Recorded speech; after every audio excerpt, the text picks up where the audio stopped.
Well, hello everyone in these interesting times. Normally I will be introducing myself to you in the Academy, but today I'm here to introduce our English department to you and what we do at the St Lawrence Academy. My name is Sue Jardine. I'm the Curriculum Progress Leader for English, and behind me are members of our team. We're a highly skilled, experienced team, and we hope that when your children come to us that they will enjoy everything that the subject has to offer. So we aim to give a broad and balanced curriculum. Our vision is that children from Year 7 will begin to learn and appreciate how reading fits into their daily lives and the world around them, and how writing is a craft and something that we can't just do, that we have to work at. Our schemes of learning are very much tailored to helping children to achieve, and normally, again, I will talk to you about results. They speak for themselves, but all children leave the Academy with a good grounding in English language and English literature, and the ability to read a range of texts. From this point onwards, the department are going to talk you through some of the types of learning that we do within the Academy, but overall what I'd like to say to you is that we enjoy our teaching, we want children to enjoy English, and we see English as a vehicle that is not just about learning and achieving in the subject, but can help children to achieve greatly across the curriculum and to leave here with some life skills that they've developed from their lessons in English. Hello, I'm Mrs. Williams. So, Year 7 at the St Lawrence Academy are studying Oliver Twist by Charles Dickens. Charles Dickens wrote Oliver Twist to make the rich people aware of how horrible it was for poor people. So for your open evening today, I'm going to read an extract from Oliver Twist. It's a very famous bit and you probably recognise it.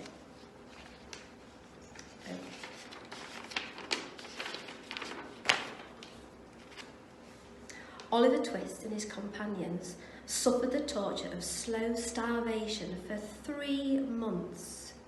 At last, they got so voracious and wild with hunger that one boy, who was tall for his age and hadn't been used to that sort of thing, for his father had kept a small cookshop, hinted darkly to his companions that unless he had another basin of gruel per diem, he was afraid he might some night happen to eat the boy who slept next to him, who happened to be a weakly youth of a tender age. He had a wild, hungry eye, and they implicitly believed him. A council was held, lots were cast, who should walk up to the master after supper that evening and ask for more, and it fell to Oliver. The evening arrived, the boys took their places. The master, in his cook's uniform, stationed himself at the copper. His pauper assistants ranged themselves behind him. The gruel was served out, and a long grace was said over a very short comment. The gruel disappeared. The boys whispered to each other and winked to Oliver, while his next neighbours nudged him. And reckless with misery, he rose from the table and advancing to the master, basin and spoon in hand, said, and somewhat alarmed at his own temerity, "Please, sir, I want some more." The master was a very fat, healthy man, but he turned very pale. He gazed in stupefied astonishment at the small rebel for some seconds, and then clung for support to the copper. The assistants were paralysed with wonder, and the boys with fear. "What?" said the master at length in a faint voice. "Please, sir, I want some more." The master aimed a blow at Oliver's head with a ladle pinioned in his arms and shrieked aloud for the beadle. Well, I hope you enjoyed that little extract. And when you come here in Year 7, we'll be reading the rest. 3 days before Armistice Sunday, and poppies have already been placed on individual war graves. Before you left, I pinned one onto your lapel. Crimped petals, spasms of red, disrupting a blockade of yellow bias binding around your blazer. sellotape bandaged around my hand. I rounded up as many white cat hairs as I could, smoothed down your shirt's upturned collar, steeled the softening of my face. I wanted to graze my nose against the tip of your nose, play at being Eskimos like we did when you were little. I resisted the impulse to run my fingers through your jet black thorns of your hair. All my words flattened, rolled and turned into felt, slowly melting. I was brave. As I walked with you to the front door and threw it open, the world overflowing like a treasure chest. A split second and you were away, intoxicated. After you'd gone, I went into your bedroom and released a songbird from its cage. Later, a single dove flew from the pear tree, and this is where it has led me. Skirting the churchyard walls, my stomach busy making tucks, darts, pleats, hatless, without a winter coat or reinforcements of a scarf and gloves. On reaching the top of the hill, I traced the inscriptions on the war memorial, leaned against it like a wishbone. The dove pulled freely against the sky, an ornamental stitch. I listened, hoping to hear your playground voice catching on the wind. My name is Mrs. MacDonald, and I am the Assistant Curriculum Leader for English. Rita Dove believed that poetry is a language at its most distilled and most powerful, and at St Lawrence Academy we most definitely believe that. We begin studying poetry in Year 7 when we look at metaphorical animal poetry. This is a unit that students are often a little bit nervous about, but they really enjoy it. We then explore poetry from other cultures in a homework unit during Year 8. In Year 9, we begin our exploration of the poems in the GCSE Poetry and Conflict Anthology. The poem I've just read, Poppies by Jane Weir, is one of those poems, and we study that in Year 9. It's one of my favourite poems from the anthology. We finish exploring the anthology poems in Year 10, and we move on to looking at unseen poetry and a bit of revision in Year 11. I will leave you with this thought. Poetry is like a puzzle.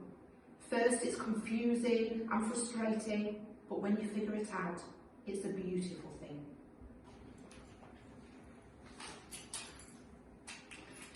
It was on a dreary night of November that I beheld the accomplishment of my toils.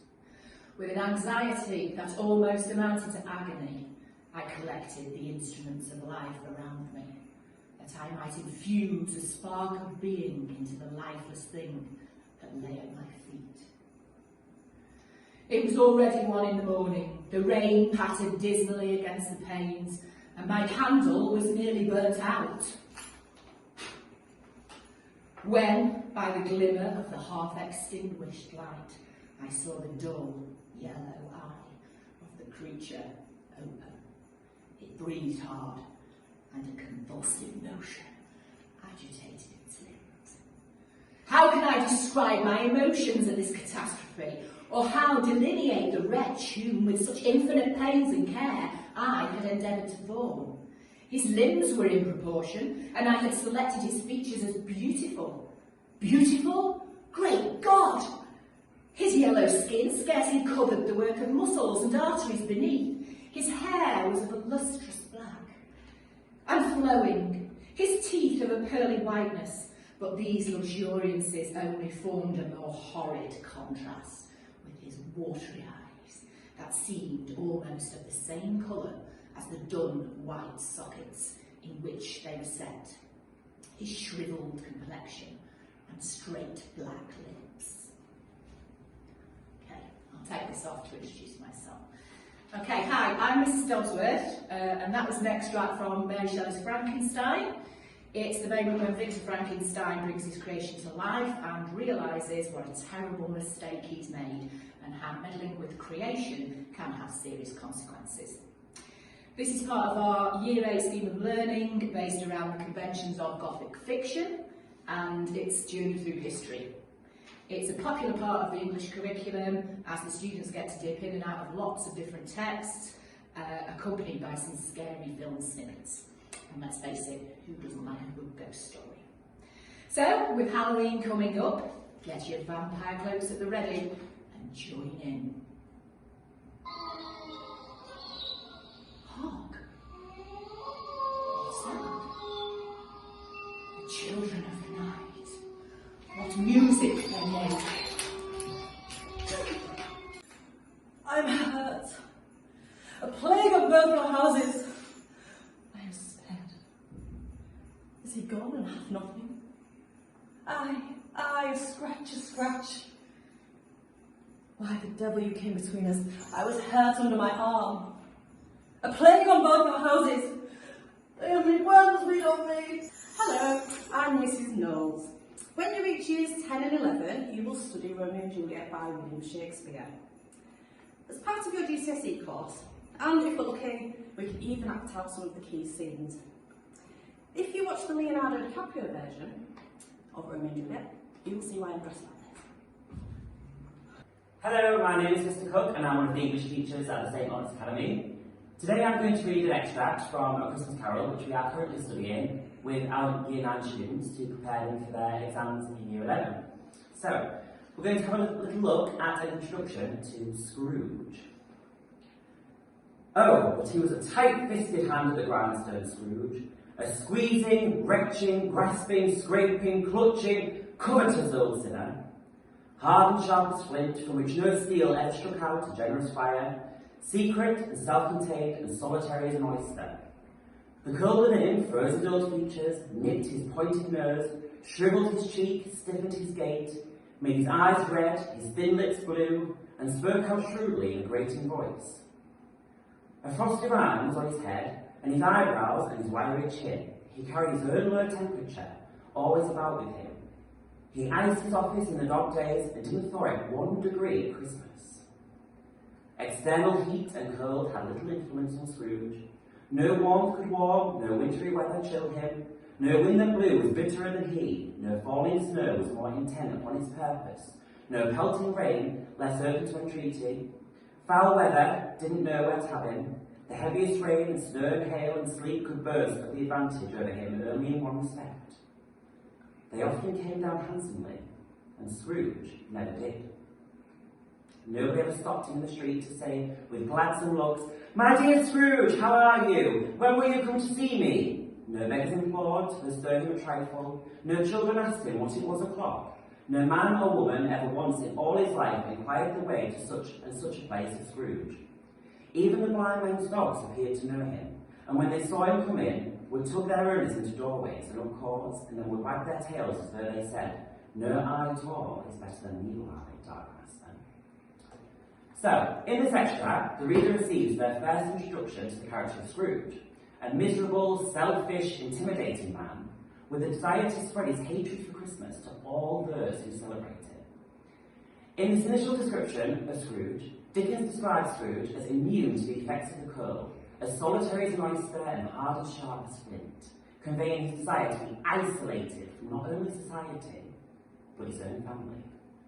Throughout our study of this text, we will explore various portrayals of the characters by exploring the novella, a variety of film adaptations, and art. We'll track Scrooge's transformation as the ghosts of Christmas help him to become a better person, and how Dickens uses Christmas Carol as a method of delivering his own views of Victorian England.